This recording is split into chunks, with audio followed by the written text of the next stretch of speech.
beep, beep, beep, beep, beep. Yes, the best! Ay! Hello sa mga best natin.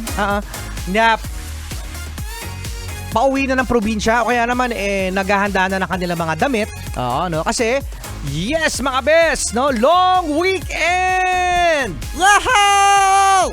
Yeah, long weekend, no? So, saan ba pupunta? Saan probinsya? Ayan, no? Makikita nyo na naman, syempre, ang inyong mga kaibigan. Syempre, ang inyong pamilya. Oo, no? At mag-ingat po. Oo, no? Lalong-lalo na po sa mga best natin na maraming bit-bit. Kasi usong-uso ngayon na merong mga nakakalimutan na mga gamit. Ay, Kuya Joshua! Sa Baguio. Bukas kayo aalis, no, Kuya Joshua, sa Baguio? Ay, speaking of Baguio, meron ako nabalitaan na merong mga scam sa mga nirerentahan sa Baguio, mga bes. Ay, ayun yung ano. Sige, Martian, kwento mo. Bibo ka, oh. Ayun yung mga sa picture, maganda. Pagkatapos, pagdating mo dun sa lugar, anyari. Anyari dun sa room. Anyari sa room. Ang daming report na ganyan. Tapos ang mahal-mahal daw ng down payment. Kaya karamihan ng mga nabibiktima ng mga ganyang mga masasabi natin na scam, yung maganda sa picture, sa actual hindi. Usually mga best, syempre wala na, nakapag-down na sila. Ang ginagawa, lumilipat na lang sila. Pinapa-shorten na lang nila ang kanilang stay sa lugar.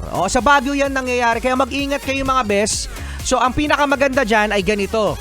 Kailangan makahanap kayo ng mga review. Yes, mga review from the customers na sila ay nag-book at nag-enjoy. Kaya mahirap mag-establish ng pangalan eh. Lalong-lalo na kapag bago pa lang yung hotel mo. Oo. Kapag bago pa lang yung mga business mo, kasi kailangan mo ng magandang review. At ako naman mga best, kung kayo ay nag-enjoy as customer, kung kayo ay nag-enjoy as even pasyente, mag-review naman kayo. Mag-comment kayo doon para sabihin sa mga gusto pang pumunta o kaya naman ay yung services, masabi mo sa kanila na maganda ang place na to. Ang cute ko talaga. Saan galing yun? Gusto ka lang sabihin ang cute ko. Sige. Ay, bibo na.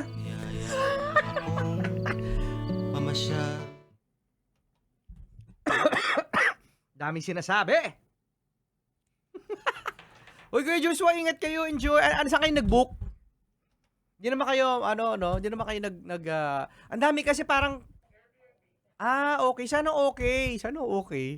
Parang naisip din kita noon. Sabi ko, si Kuya Joshua pupunta ng Baguio. Parang 2 days ago ko lang nasabi na ang daming na-scam sa Baguio. Na mga, basta may mga house, eme. Kaya yun. Kaya, ingat, Papa Joshua. Bus ba kayo? May sasakyan? Ay, bus. Wow. Bus, masaya yan, masaya. Lamig-lamig.